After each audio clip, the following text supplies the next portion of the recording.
Hi guys, welcome to the weekly tarot reading. So I'm going to do this one. We're not going to talk any kind of politics. We're taking a break. I've already done one to kind of address some things that I wanted to speak on that. I did change it from tarot and TED Talk. I meant it kind of jokingly, and then I realized somebody made a comment, and I'm like, they might take me literal. So I changed it to tarot and tea talk. So we'll fix that. So I did get that adjusted. I was like, better. Some people may take me literally and get in there and go, oh, where's Ted? So just kidding. But yeah, I fixed that. So, but tonight, over the last few days, the group Spiritually Intuitive Readings on Facebook was shared in a support group for those who have lost a child, a child that's passed. So this weekly tarot reading is going to be from them, to give a message from Spirit for the parents who have lost a child, and what kind of messages Spirit would like to give for them. So that's what I'm going to focus on, and we'll go ahead and begin. So we'll kind of go ahead and get started. Some may be new to me doing how weekly tarot reads do. Now, one of the things, the very first card is the King of Air. This is kind of what it makes me feel when I kind of look at that.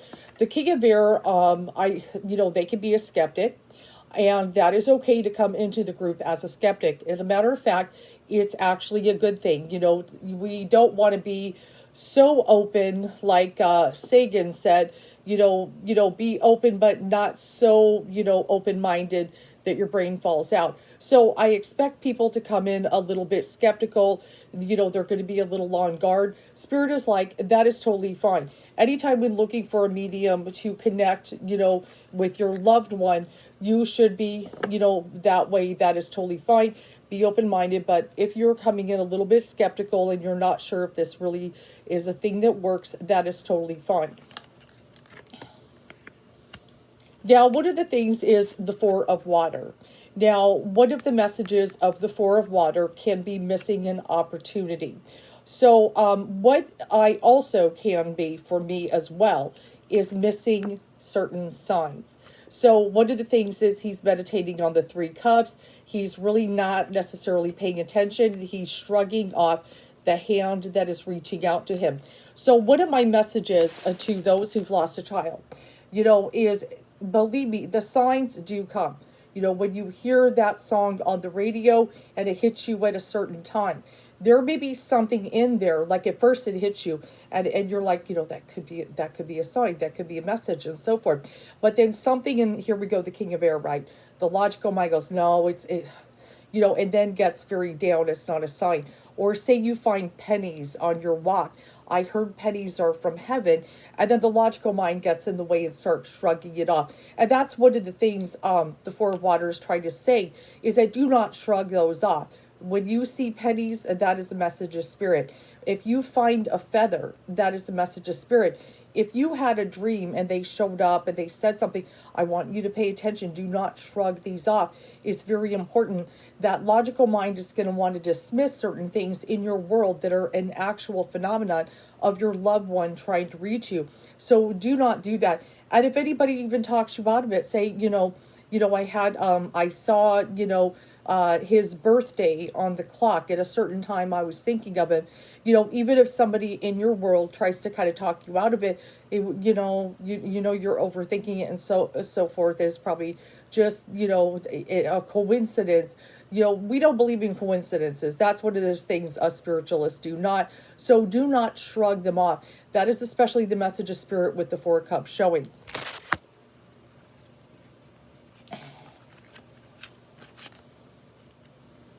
So, of course, I know women tend to be more accepting of the spiritual and the phenomenal. And the Empress is the mother of tarot. So I know I have a lot of mothers in the group. I have noticed some males, but the majority that I am adding are the mothers. And the grieving mothers who have lost children, and how it impacts them. It's just, and I'm a mother, and I know, if something happened to one of my children, I can only imagine, so I do understand being a mother, what that would be like. And so especially there is many mothers have come to the group, because of the loss of their child. and the sadness, and to do the connection and so forth. And my goal, of course, is to be able to provide that door so you can connect. And I've seen some really good connections over the last few days. I did a few myself, but I've had some people that have done really good solid connections. Now I know I just drew the seven of air next to that. One of the things about it, as people can be concerned, I don't want to be deceived and things like that. And absolutely, that's where I kind of talked about the logical mind and everything. But there are certain things to validate when they come in very strongly. A certain validation that is like, there is no way they could have known that. That's really when you know. And if a read goes well, when you're getting these medium readings and the messages of spirit, if it's something pretty specific, that it's like, how did they get that? I'll give an example. I did one a couple nights ago for someone, and I was doing the reading and so forth, and I made a video read, so I can't go back and forth with anyone. I'm just reading straight onto the video, and then I uploaded. But one of the things that I wrote down in my reading, I wrote down a red balloon. And, when I get something like that, I know that sounds like, what is that? That's exactly what I feel. I have no clue how that's going to relate to the person. But when I relayed the message, that ended up being incredibly significant to something on the day they died. And that had a very significant meaning for them. And apparently it was related to something that they never really told hardly anyone. So certain things like that, a medium may pick up on something. They may not know exactly what this flash image is that they are being sent, but it ends up, if it is very significant, and it's like, wow, yes, yes. That's when you know there is a connection made. And that's what a medium should do. Also try to give a message. Now, one of the things to understand for people that are coming in the group and trying to understand the process. Now, everyone is different. Some may be able to connect more strongly and get an actual whole sentence, but sometimes it's just little bits. It's like, you got to remember, this is kind of like energy being sent to us. And it could be a vision, a flash of vision, or a certain feeling, like especially feeling the cause of death. There may be pain in the chest or the head, or various things, or they're seeing something significant. It's little blips and pieces is usually how it comes at, not like a running huge massive picture of everything. It's almost like looking at the reel of a film, but maybe just a few splices here and there, and that's kind of how we pick up certain things.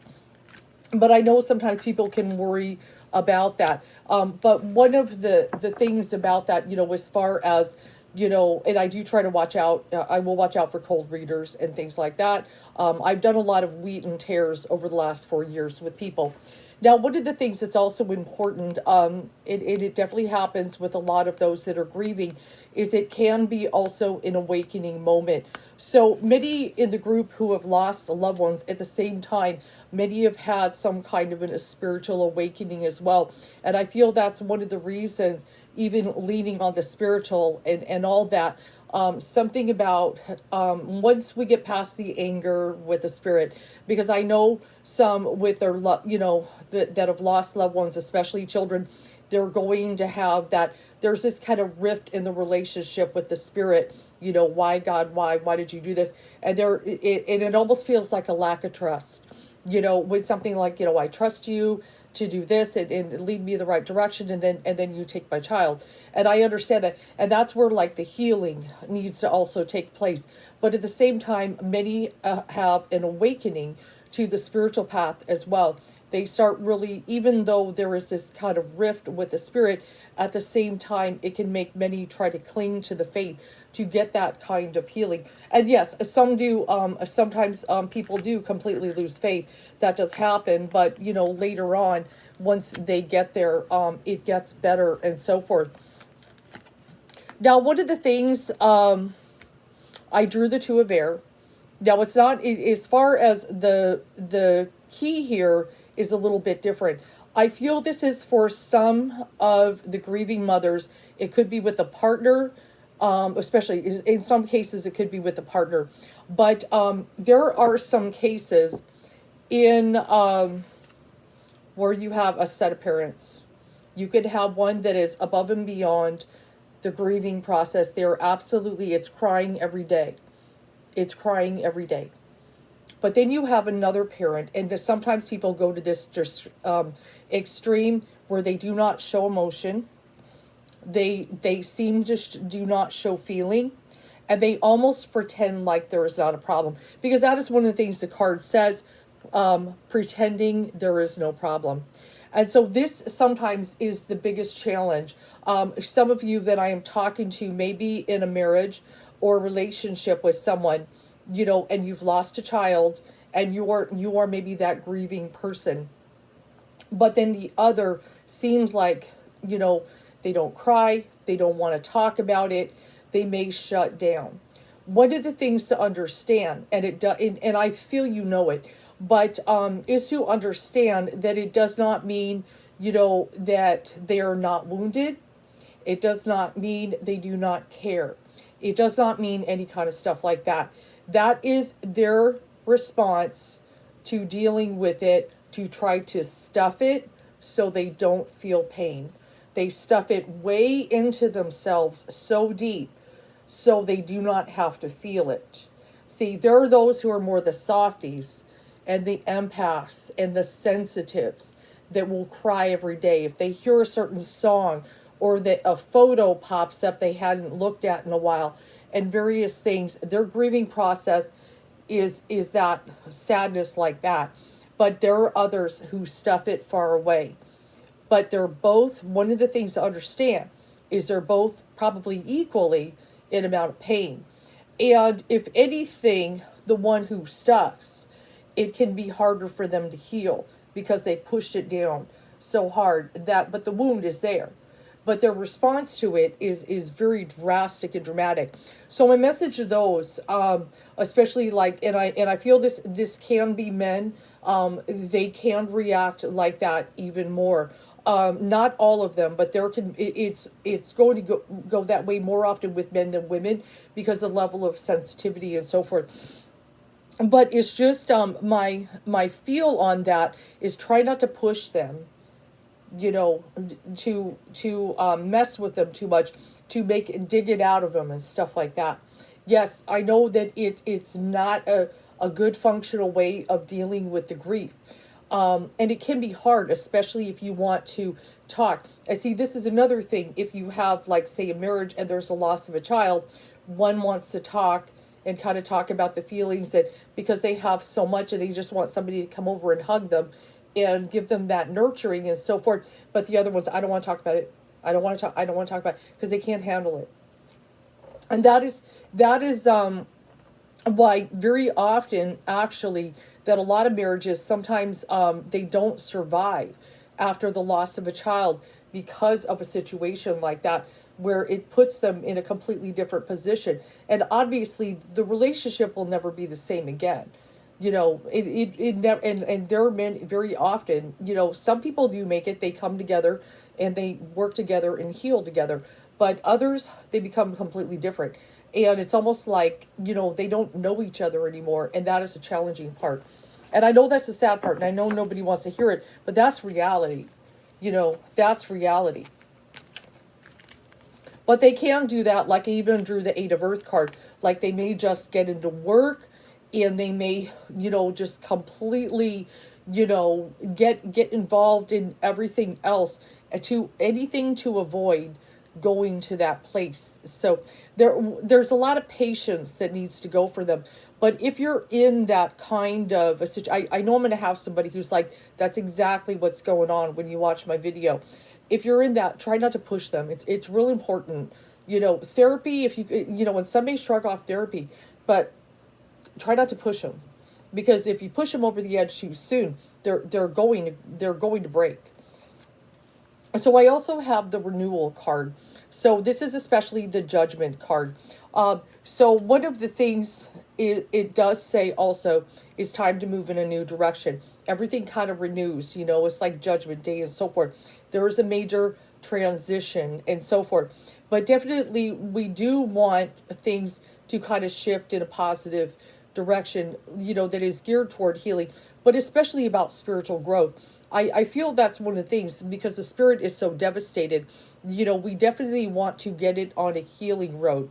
But I've always told people, and I've written about it before with grief, like what I've told readers, and I've seen it happen in the group over the last 4 years. I've seen a few people be so bold to do this when reading, doing a medium read or something. I've seen people so bold to tell someone that they need to let go. And I even saw this once in a missing person case where the person had not been found and they were telling them to let go, and I kicked them out.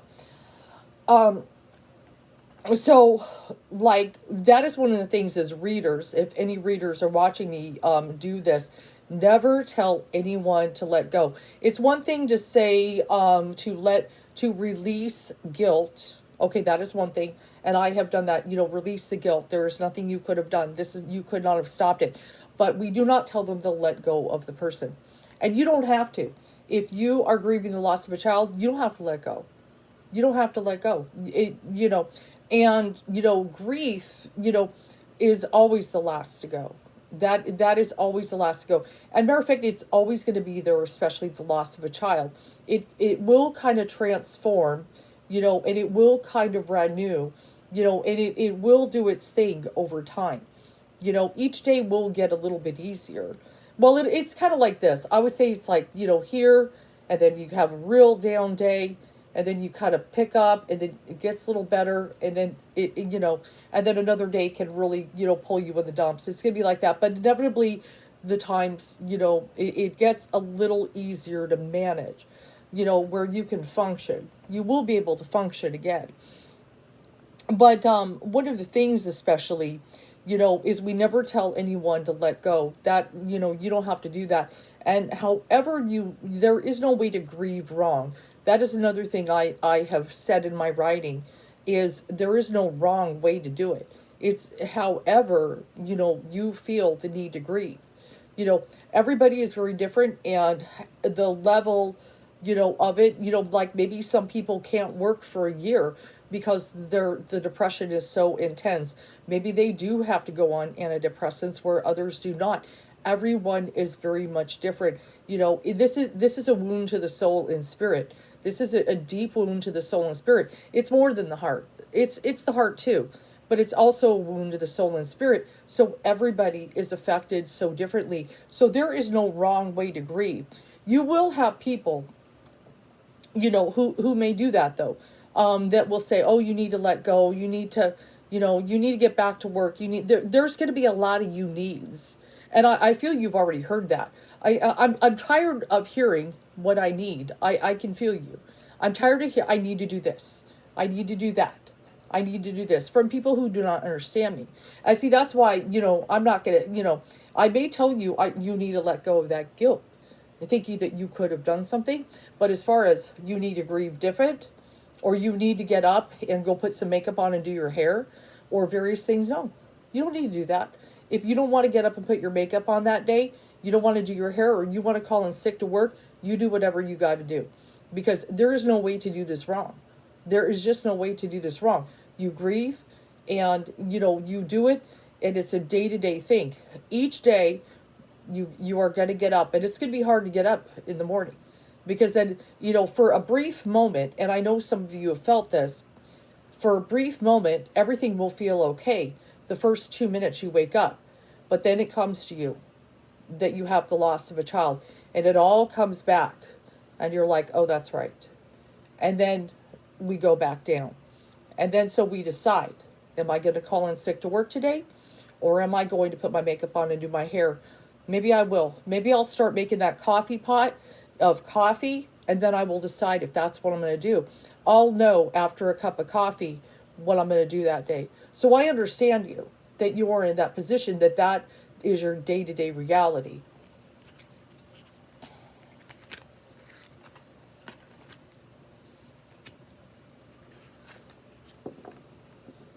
So one of the things about the Ace of Air that I just drew, is seeing the truth in a situation. And it also says about a challenging beginning. That one of the things about it is when there is a loss of a child, some of you may have lost them to drugs.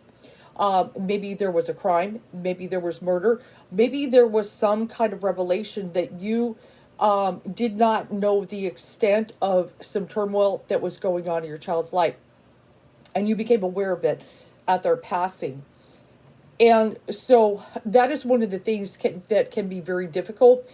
And this is especially an area where parents can feel a little bit guilt, like, I should have known they were in trouble.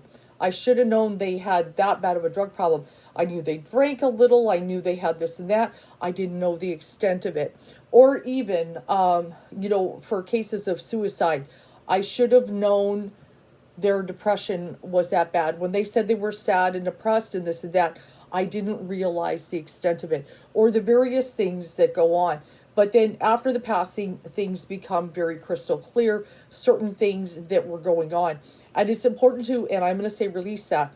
It is important to release any kind of situation that we could have a control over, that lack of knowledge. What are the things to understand for the child who is in those kind of situations is what they do is they try to hide it, especially from their parents.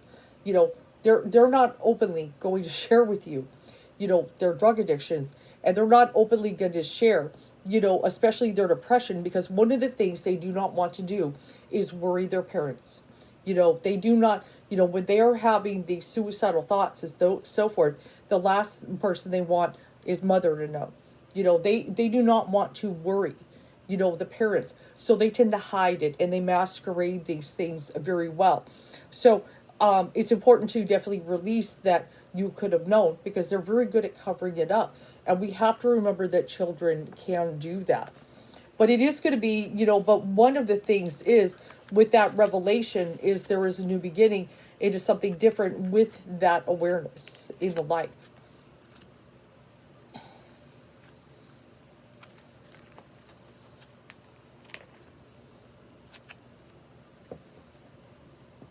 So one of the things that I ended with, and I know this is kind of one of the challenges, is the Ten of Water. Ten of Water typically depicts a happy family life. That is normally a thing. It's very bittersweet to be able to see that card, especially in the case of, the mother or father who lost a child. Because we think of, the whole family, I have mother, I have father, I have 2 or 3 children, or however many we may have, grandchildren, and the various hopes and dreams. We have a certain ideal of what the family is. And no one prepares for the loss of a child. We just don't, we don't do that. This is not what we do. This is not what we do as parents. Except we hear about cases that happen to other people, and we don't think it happens to us. So we're never completely prepared. But one of the things to understand, I feel like the Ten of Water vision is showing, in the end, in the outcome, is that inevitably in the spirit, the family reunites. And that is one of the things to understand. Us spiritualists, in spiritually intuitive readings that are providing the readings and stuff, know that death is just a door, and they don't fizzle out. They don't cease to exist. It's not over. It's not over. It's really just, it's a new beginning. And inevitably we're going to have our time.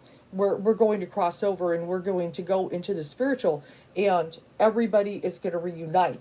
So the Ten of Water especially is about that uniting, that in the end, we all are going to come together and be as one again. So it's very important to remember that, that during this time, and I know, you're going to have days, like I could sit here and I could give somebody a really good medium read and maybe hit on various certain things, or even some of my other mediums, because I'm the tarot reader. I actually feel that others do a better job than I do. But others could give a really good reading and really even offer some closure to a certain degree. But there's always going to be a little something in the back of the mind. What if it's not true? There's always going to be a little something there. That's because that's what humans do. That's what we do in the spiritual and so forth, is we can even doubt and question. And, even there are some times, with certain things, I believe this today, but tomorrow I could believe something different. Absolutely. But there are certain things that are kind of fixed. And a lot of those things that became fixed is because of experiences that I had that, especially if they repeated themselves. That is especially how I look at that, especially experiences that repeated themselves over and over to the point I just can't do that anymore. But inevitably, a medium read will still help you in the sense that, when you have that moment of connection, you'll know, and see, that's one of the things. You'll know if your loved one came through. Especially if it's something, if the medium gives something significant in validation. It could be a situation, where a medium knows that you got a tattoo in their name. A certain thing like that. That is one of the, just or certain things that were said, in the hospital bed. Whether you hold their hand in the hospital or not, and so forth. Just various things that they will be able to do. So one of the things, just kind of looking at some of my oracle cards, especially I noticed the card respond kind of stands out to me. That how we respond to a situation. For those that are grieving the loss of a child, there is no right or wrong response really with this. That's there's no playbook. There really is no playbook when it comes to death and dying. Though Elizabeth Kubler-Ross probably wrote one of the best books on death and dying, you should probably read that. But as far as that, you respond in the best way you can. With your day-to-day situations, things are going to trigger you. Things are going to trigger you that occur. You may be totally fine for the first 6 hours of the day, and then something pops in your mind and you break down crying. You respond the best way you can. That is all you can do. Next to that, I have the silver lining card. So that's especially with the message of spirit, is to understand the silver lining, thank God, okay, is that they still exist. That they did not just vaporize. I know some have the ashes on the mantle, and to walk by them and think that, that's all there is. And it's like, no, there's a lot more. There's a lot more to the spirit. And it's important to understand that, now this life is vapor. Our life is vapor. I want you to kind of think of it, even on the planet of, what is it, 7.58 billion people? And that all of us one day, everybody that's on this planet right now will not be here. We all have, a time that will be up. But we got to go somewhere, right? We got to go somewhere. And there is another world. And especially one of the things that does help is having a different perspective. So, and hopefully my group can kind of help you do that, to have a different perspective. Yes, still have a little skeptic. I'm totally fine if you're a little skeptical. I don't blame you, and I completely understand you. But also at the same time, maybe we could have a different perspective. Maybe, maybe we had real Judeo-Christian beliefs about heaven and hell, but then there was a suicide. Now I'm all scared they're in purgatory or in some terrible place. We can change that perspective, because that's just not so. That's just not the way spirit, is. And I'll talk about that on another video. It definitely. And I also have the difficult one is embrace.